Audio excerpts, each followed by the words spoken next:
रे सुसुकी के रोवाए पतरी तीरी हवा लेकिन हवलुगरी दाबा के भैली खा।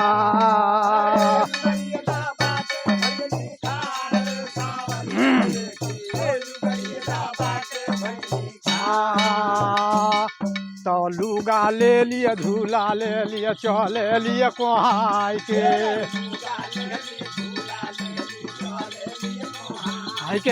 लुगा होली हलिया झूला ले ली चले लिए कोहाई के हाय के सावा सिर कलीट ले ली काखी दर दबाई के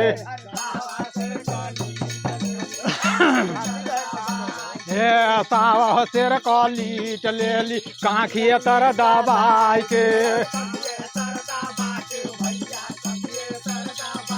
के धावल धूपल पहुँचेली ठीक दोपहर के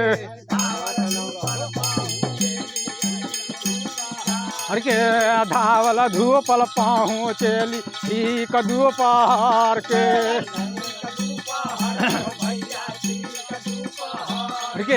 देखली न अपना भैया के रोवेलिए दवार के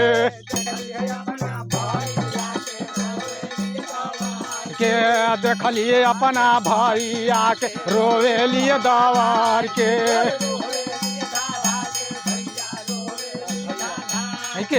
सावा सिर कलिटिया गइली बाडा गराई के हाय के सावा सिर कलिटिया गइली बाडा गराई के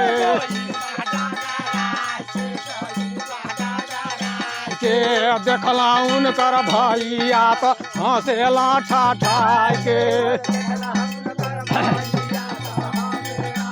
हाय के अरे देखला उनकर भैया तो हंसेला न ठाठाई के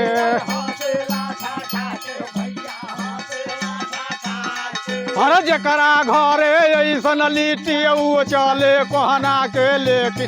लुगरिया दाबा के भैली खा।